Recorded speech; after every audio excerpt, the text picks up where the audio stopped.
Iya, seperti kami informasikan sebelumnya, Lunch Talk kali ini akan membahas topik tentang kontroversi ojek online. Ya, bersama kami di studio sudah hadir narasumber Ketua Organda Syafruhan Sinungan dan pengamat perkotaan Darun Dono. Selamat siang Bapak-Bapak, selamat datang. Siang. Terima kasih sudah hadir.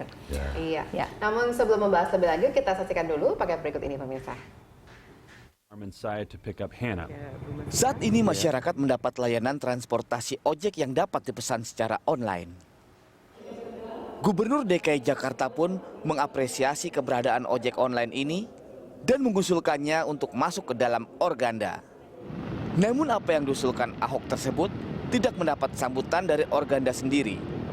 Organda menyebut bahwa kendaraan roda 2 tidak layak disebut sebagai angkutan umum. Kontroversi ojek online ini tidak hanya berada di pemerintahan saja. Masyarakat juga banyak yang merasa terbantu atau bahkan tersaingi dengan kehadiran ojek online. Iya, kita bicara mengenai ojek nih ya. Sebagai orang yang hidup di perkotaan, pernah nggak Mandy menggunakan Ojek biasa atau ojek online, Vale? Nah, mungkin dua-duanya kita ngomongin ojek. Kalau ojek biasa sering, apalagi kalau siaran pagi ya, kalau takut nggak nyampe, kadang-kadang suka naik ojek dari tengah jalan. Saya yakin semua juga pernah mengalami, mungkin Vale juga pernah. Nah, kalau begini berarti ojek bermanfaat dong ya? Bisa digunakan Tentu, untuk saya salah satu orang yang setuju dengan bagaimana di setiap belokan dan pengkolan itu selalu ada ojek, jadi handy banget gitu. Tapi yang kita akan bahas sekarang ini adalah ojek online, yaitu ojek yang lebih terorganisir dan bisa kita order dan kita pantau keberadaannya lewat smartphone gitu ya. Kalau itu udah pernah coba belum, Vale? Kalau saya belum pernah coba ojek online. Akhir-akhir ini lagi rame nih, dan itu bukan hanya untuk penjemputan orangnya saja, tapi juga bisa disuruh sebagai kurir atau suruh beliin barang gitu. Dan ini tentunya menjadi sebuah terobosan inovasi, banyak sekali pro dan kontranya. Salah satunya dari pihak Organda, langsung saja kita tanyakan ke Pak Saf yang sudah ada di sini. Gimana Pak tanggapannya? Kita sudah pernah dengar beberapa saat lalu Organda kurang setuju dengan adanya Gojek ini atau ojek online seperti itu. Ya, jadi kalau kita bicara ojek, ini kan tentu bicara public transportasi, angkutan umum, karena dia beroperasi mengambil keuntungan ya. Jadi bisnis kan di situ ada usaha. Take and give-nya. Jadi di dalam Undang-Undang Lalu Lintas Nomor 2 Tahun 2009 khusus untuk publik transportasi itu sudah diatur, ya kan? Dan tidak mengatur roda 2 untuk angkutan umum, kecuali roda 3 tidak ada dalam undang-undang, tapi ada di KM 35. Jadi keputusan Menteri Perhubungan nomor 35 sehingga itu Jakarta bisa tetap jadi bisa berdasarkan istilahnya undang-undangnya begitu. Jadi tidak menganggap kalau keberadaan ojek ini ilegal begitu ya, tidak sesuai dengan undang-undang begitu. Karena setiap perusahaan angkutan umum itu ada aturannya. Ya. Kalau sebelum adanya pengorganisiran secara online ini kan memang pangkalan ojek sudah ada di mana-mana, Pak Saf. Itu gimana tuh? Jadi saya jelasin, ojek ini ada historinya. Apa itu historinya? Historinya adanya ojek ini pada saat kita mengalami krismon tahun 97-98. Banyak sekali terjadi PHK ya, dan kemudian banyak pengangguran. Nah, itulah mulai tumbuh subur berkembang ojek. Organda waktu itu pun sudah melakukan protes terhadap berkembangnya ojek. Tetapi sampai sekarang pun tetap ojek ada. Jadi pada dasarnya bahkan sebelum ini dijadikan sebuah lembaga dengan platform online ini, sikap Organda sudah tetap dari dulu menentang perkembangan ojek karena belum diatur dalam undang-undang.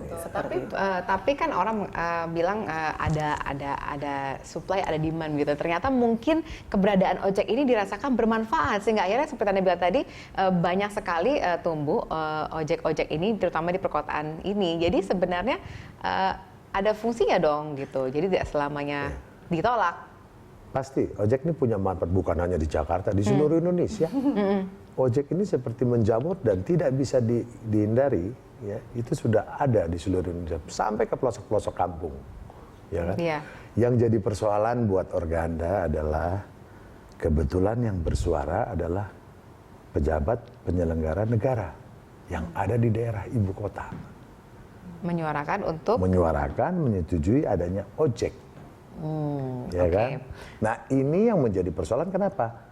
Karena kan saya cinta gubernur saya. Kalau gubernur saya ngomong salah, karena yang dia langgar adalah undang-undang. Ada turunan undang-undang itu peraturan pemerintah. Ya. Di bawahnya lagi ada keputusan Menteri Perhubungan. Kemudian ada perda. Jadi melanggar aturan yang ada kan gitu. Baik, kita akan langsung tanyakan kepada Run, pengamat perkotaan yang juga sudah lama sekali bersama Pemprov DKI Jakarta. Kalau dari perspektif tata kota juga transportasi, menurut Anda bahwa keberadaan ojek ini tidak diatur dalam undang-undang, apakah betul dapat merugikan atau manfaatnya masih tetap bisa dirasakan walaupun dia tidak ada payung hukumnya? Dalam arti masyarakat terbantu, terurai kemacetannya dan sampai ke tujuannya, seperti itu. Saya akan mencoba membuat sesuatu yang mirip tapi tidak transportation dan transportation.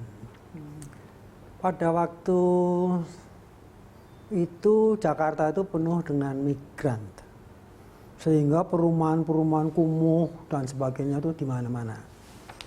Pak Ali memperkenalkan perbaikan kampung, akhirnya dinamakan proyek MHT.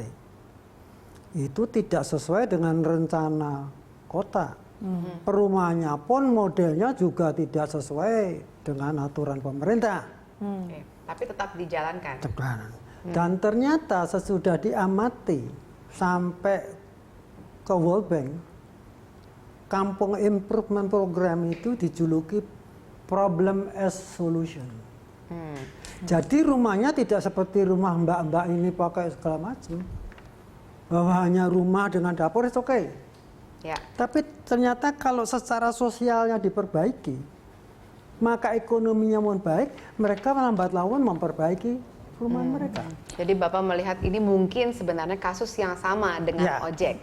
Ya, kenapa enggak kita berpikir jangka panjang? Long run-nya semuanya public transportation, seperti di Singapura atau dimanapun.